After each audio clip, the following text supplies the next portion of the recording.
The Living Alchemy of Gold, a bionuclear synthesis of transmutation and purity. This document proposes a bold interdisciplinary hypothesis merging radiochemistry, microbiology, geology, mycology, and ancient alchemical symbolism into a unified, potentially revolutionary process. The biological assisted synthesis and purification of gold, inspired by Cupriavidus metallidurans, a metal-resistant bacterium able to purify toxic gold compounds into elemental gold. This model explores a multi-stage process involving uranium-induced nuclear transmutation, granitic substrates rich in gold and uranium traces, radiation-absorbing fungi near Chernobyl, and post-radiation biological refinement.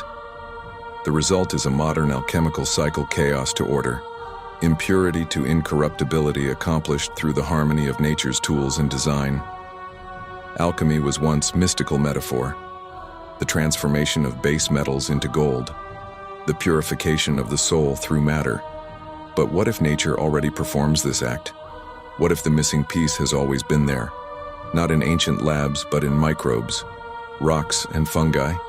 Cupriavidus metallidurans survives in environments filled with heavy metals: cadmium, lead, copper, and gold. Most stunning is its ability to precipitate toxic gold chloride into solid gold. Not created ex nihilo, but transformed from poison to purity.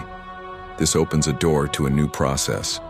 Could we replicate and enhance this cycle using uranium, cadmium, granite shielding fungi, and this bacterium in a deliberate alchemical reactor? The hypothesis proposes 4 stages. 1. Nuclear transformation: cadmium or lead isotopes exposed to neutron flux from uranium decay undergo transmutation through neutron absorption and beta decay. Cadmium 112, for example, can become gold 197, the stable isotope of gold. This is the chaos phase, destructive energy reshaping the atom itself. 2. Integration of gold-flaked granite. Granite contains trace gold uranium minerals like zircon and uraninite and emits radon gas from decay. It is a natural matrix for transmutation. Adding gold-flaked granite provides sites for nucleation-aiding atomic coalescence after transformation. 3. Biological shielding. Melanin-rich fungi like cladosporium, sphaerospermum, and cryptococcus. Neoformans thrive in Chernobyl. They absorb radiation and may convert it into chemical energy through radiosynthesis. Seeding them into the chamber creates microzones that reduce radiation, protecting fragile agents like Cupriavidus metallidurans. These fungi can be supported with lead shielding. 4. Biological purification. Once radiation stabilizes and decay, byproducts cool. The bacterium is introduced to detoxify the environment. It accumulates, isolates, and precipitates gold, turning unstable or ionic forms into purified nuggets. Its resistance pathways and proteins act as a living filter, refining elemental chaos into ordered structure. This transforms a toxic matrix into gold, not through metallurgy, but through a symbiotic biological environment. Why the sequence matters. Placing uranium first begins with nuclear fire.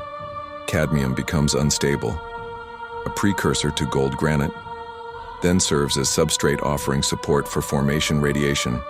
Absorbing fungi create zones of safety and order, allowing the bacteria to operate unharmed.